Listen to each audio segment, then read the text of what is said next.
and welcome to Labour Lens. I am Sharon Ijason. On this week edition of the program, we'll be focusing on the maiden edition of the Hassan Sumano inaugural lecture, which took place in Lagos State, Nigeria.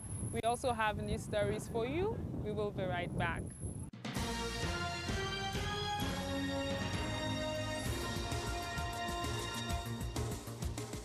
My father, Comrade Abiodun Aremu, fondly known as Aremsin, was not just a husband, father, or friend.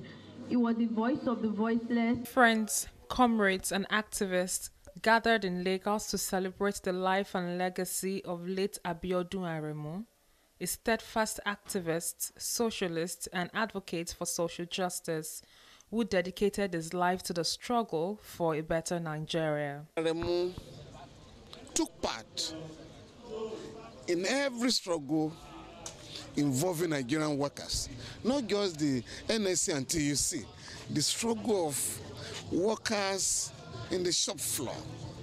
And his last message to me, he said about 3 days before his death, he had asked me about the struggle of Nupeng and Pengassin, and did warn the progressive forces in the country that if Pengassin and Nupeng were defeated, that would be the end of unionism in Nigeria.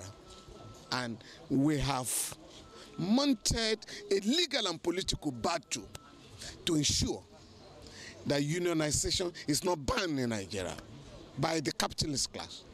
Abiodun Aremu's sudden death from a hit-and-run accident sparked reflections on Nigeria's failing justice and social systems. A tragic end, many speakers said, symbolizes the struggles he fought against all his life. He was a student leader at the Kwara State Polytechnic. He was actually the president of the Students' Union between 1985 and 1986, and therefore participated in all the struggles that we waged against the military, against the commercialization of education. The memorial, filled with songs, tributes, and solidarity chants, was less a mourning, but more a call to action, a reminder to continue his lifelong mission of social transformation. They can break the body, but they can never extinguish the ideas for which that body stood. Comrade Aremu was no ordinary man. He was an organic intellectual in the truest sense, a thinker whose library was a picket line, whose pen was the mobilized masses, and whose thesis was the relentless pursuit of an egalitarian socialist society. It's not our tears, but in a renewed commitment to continue the struggle for the society he envisioned. A Nigeria where justice reigns, where workers live with dignity, and where the oppressed are never silenced. Farewell, Comrade Aremu, gallant soldier of conscience, fearless defender of justice, and unwavering comrade of the people.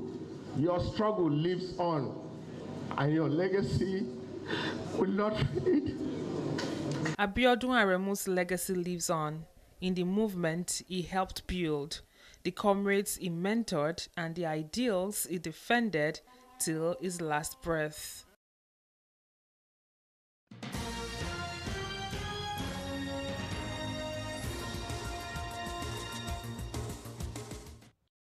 At a time when democracy and governance continue to face critical tests across Africa, stakeholders gathered in Lagos to discuss solutions that address leadership deficit and strengthen democratic institutions. The event also served as an avenue to honor a veteran labor leader, Hassan Sumano, for his lifelong dedication to workers' rights and the advancement of social and economic justice across the continent. Remember in the 60s, the African leaders who embraced multi-party democracy. But within a decade, it collapsed. Coups and counter-coups. People wanted not to leave power. And in all this, democracy itself is compromised.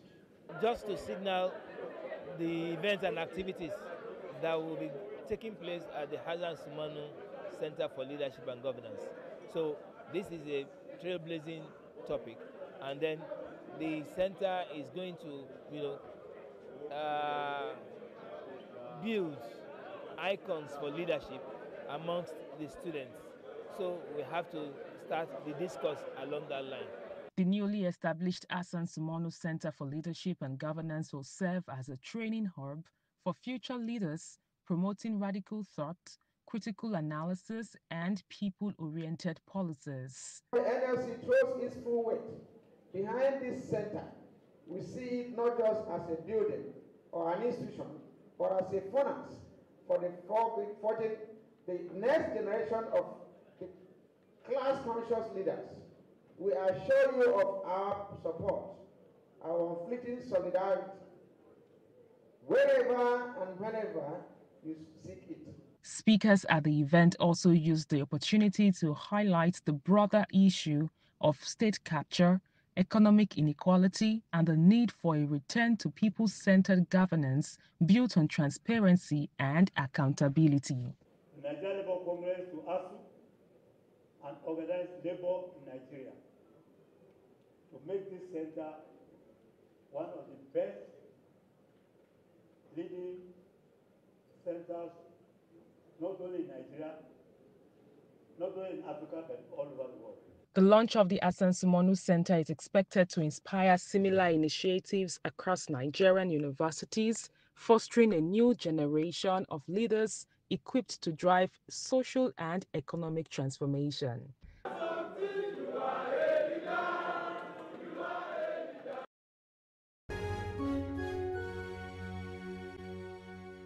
This very center will serve as a center that Nigerians and students will be able to come in here and access some of the documents that our elder comrades have left for us as younger ones in this very country. So we are here to make sure that we also give our own contribution and support to this very, very laudable program that is happening today. So we are happy to be here to help celebrate with him, because this very center is going to be a center where students will be able to learn the core of leadership, and even some of us that are labor leaders who will be able to come in here to be able to tap from the experience that our comrade has given to us as Nigerian leaders. Congratulate the College of Technology Yaba and the Hassan Sumanu family and the entire labor movement in this country for having this Hassan Sumanu Center for Leadership and Governance. This is very important, especially for the upcoming leaders in this country. So that is why we want to encourage other universities in this country to open similar Center for Leadership and Governance, because it is very important. Hassan Sumanu is one of the leaders or pioneer leaders of Nigerian Labour Congress that is well respected across the country and the globe.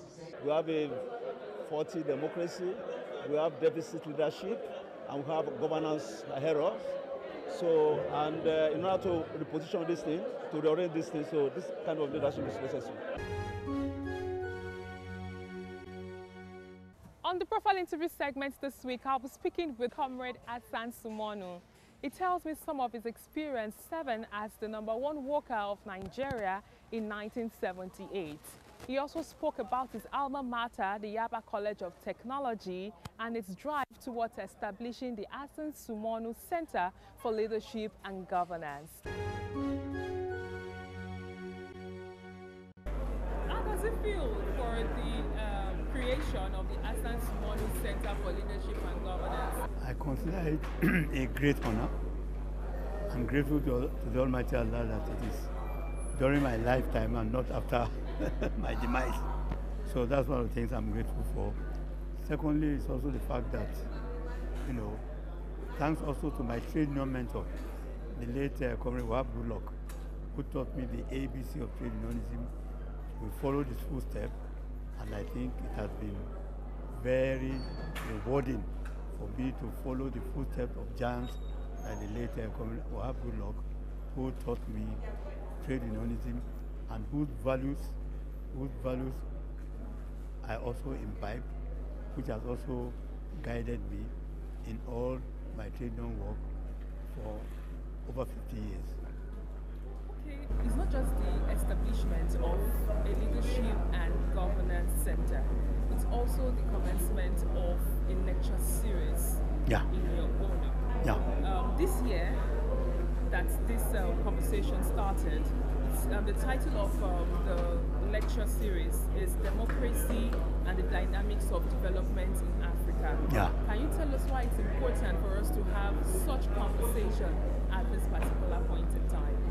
Well, you know, there are a lot of things wrong with our democracies in Africa. Not only in Nigeria, but also in other African countries. Democracy has been hijacked by the elected few to the detriment of the welfare of the majority of the people who should actually enjoy the fruits of democracy. That's why the center is germane, the lecture itself, the title of the lecture is also germane to the problem, not only in Nigeria, but all over Africa.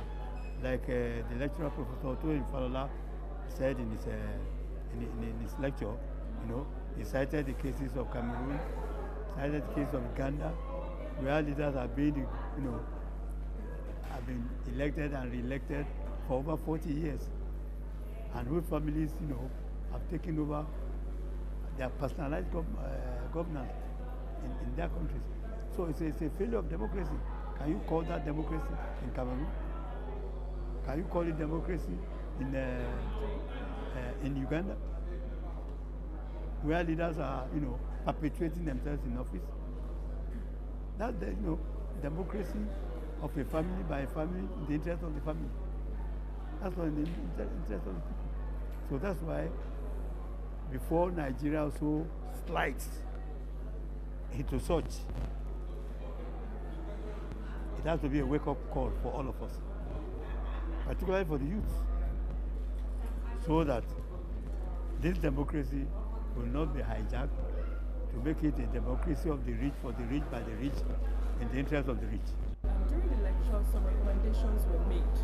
Particularly the need, the urgency for institutional and moral reform. Do you want to expatiate on that? Well, when we were in the secondary schools in those days, in the early 60s, there was a religious form of this they call moral rearmament.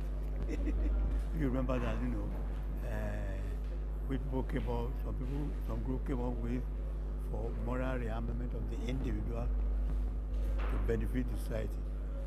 We need moral reform so that leadership will be seen as service to the people, not as personal aggrandizement for the individual and his or her immediate family. That's what leadership has been in most African countries today. Service to the people.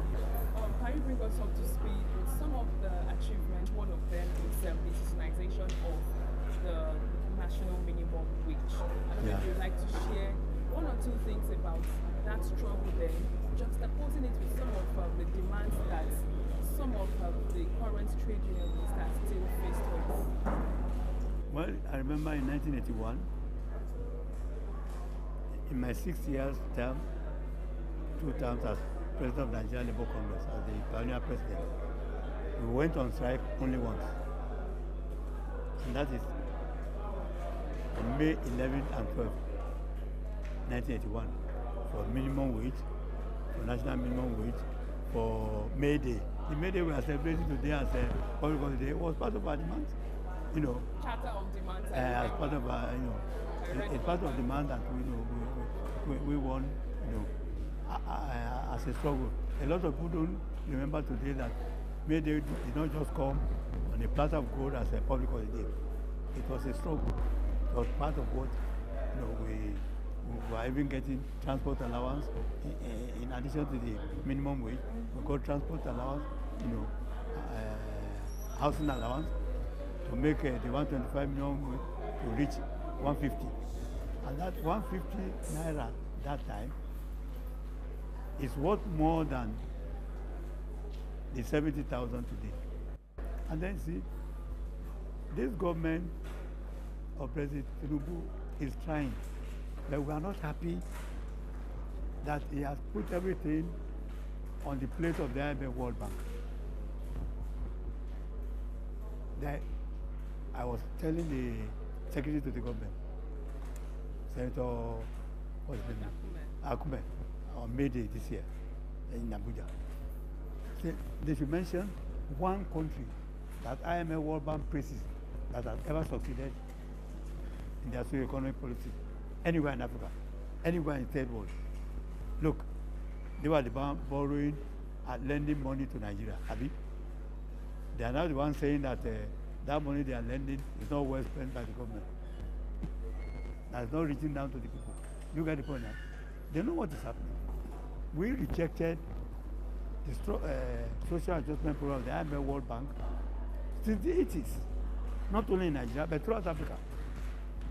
Why should they now be the darling, the baby we buried, the Obanje baby we buried in the early 80s, is now the newborn baby our government is now celebrating? We're not happy with that.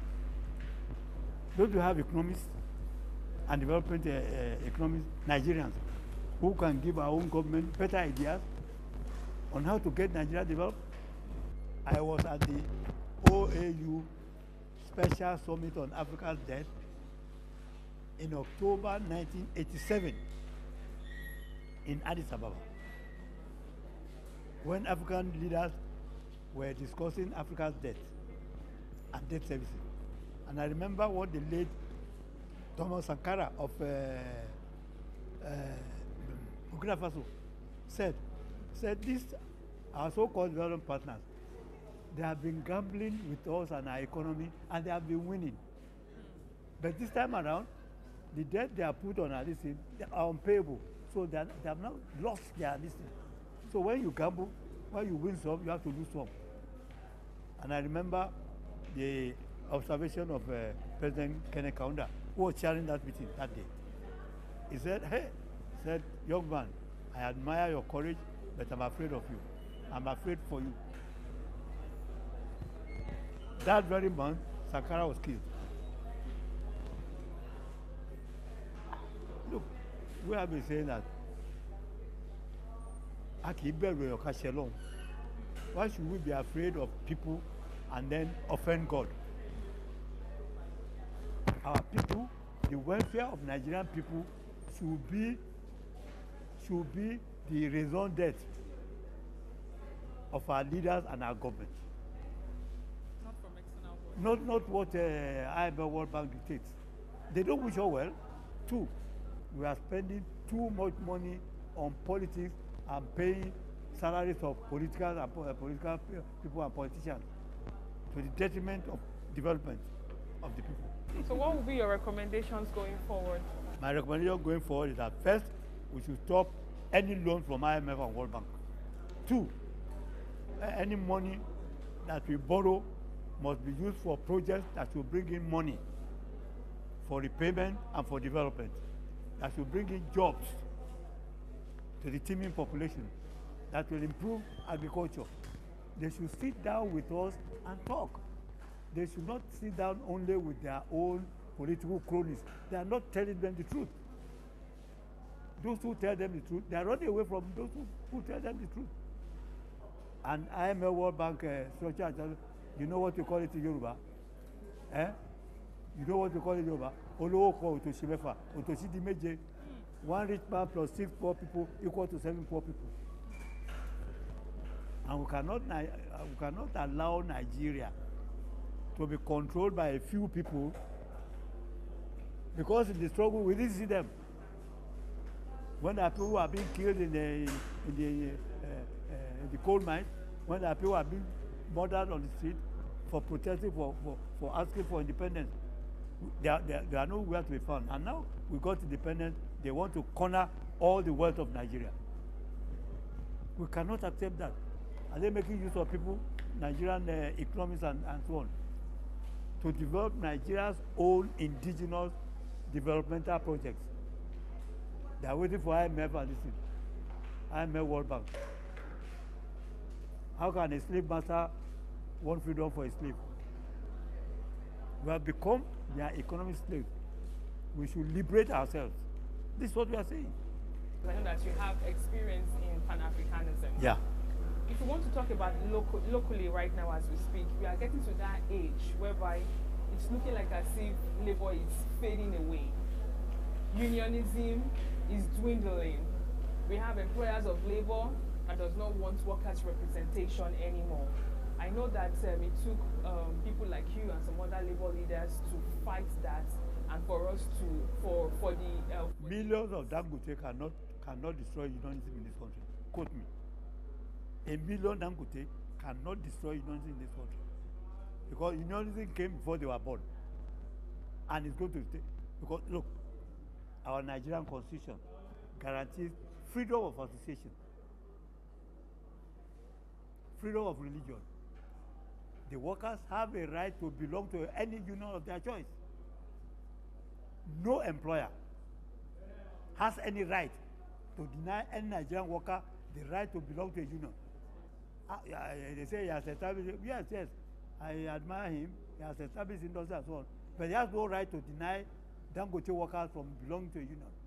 And what would be your message to even the labor leaders themselves in terms of engagement, in terms of renewing the commitment of the need for workers to continue to collaborate and associate? Look, the best management are management that cooperates with its workers to see the advancement of the organization, the company, or whatever. But an employer that is hostile to his own workers is doing so at his own detriment, to the detriment of the company itself. The Nigerian Constitution guarantees the right of association, the right to belong to any religion or to any organization of your choice. It's guaranteed in the Constitution. How can anybody violate the right of any Nigerian to belong to a union? Because you establish a company? No, it's not right. They have done a good thing in establishing some of this thing, his petroleum thing, his refinery. We compliment him for that. How can you say workers should not belong to any union of their choice? How can I say you should not be a Christian if you want to be? I should not be a Hindu if you want to be. I should not be a Muslim if you want to be. You have no right to do that.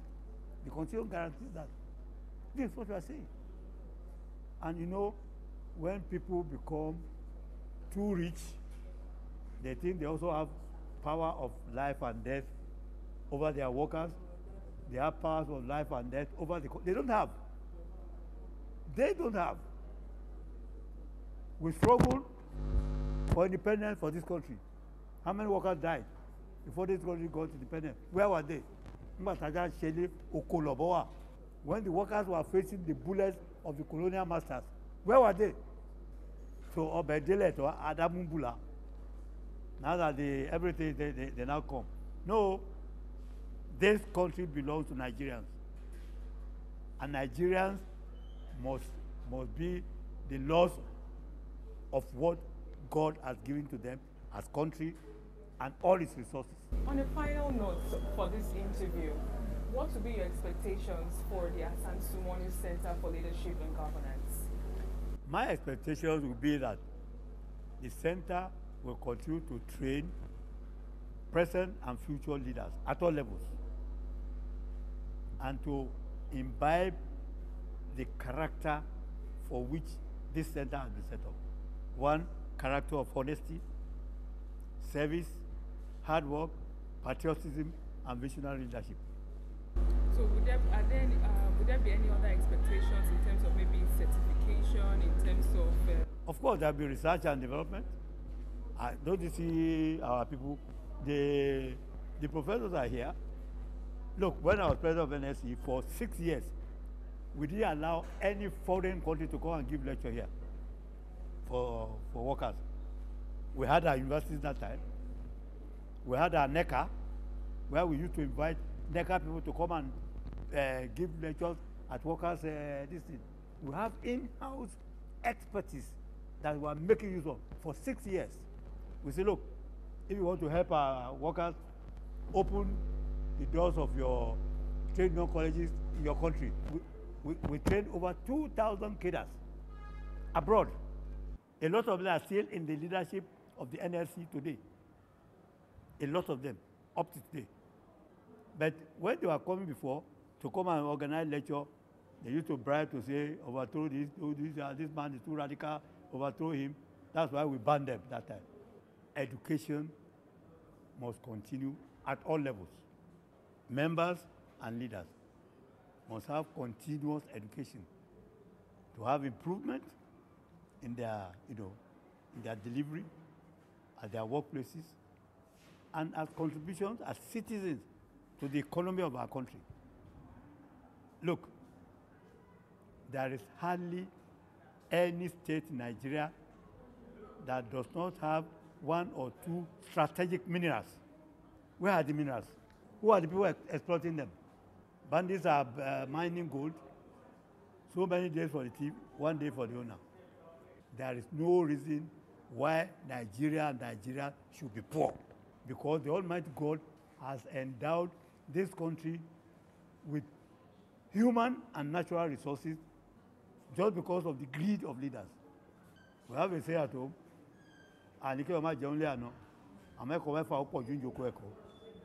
nobody forbids you from eating your in-laws' house. But when you eat 6 people's food at the time in your in-laws' house, that becomes too much. The expectation, your wish for an average Nigerian worker? My wish for an average Nigerian person, not even worker, is that this country, Nigeria, is rich enough to have free education at all levels for all Nigerians. This country is rich enough intellectually, to overtake the so-called advanced countries that we are copying, to overtake them in decades. But the instruments we have for overtaking them, our own myopic leaders are destroying education. We are going to stay in this country to build this country. We are not going to allow the selfishness, the greed, myopia of our leaders to dampen our enthusiasm to develop this country. Thank you very much for your Thanks so time. much. Yeah. And that's all we can take on today's edition of the program. Join us next week for a fresh edition of the show. I am Sharon Ijason. Thanks for watching, and remember that labor creates wealth.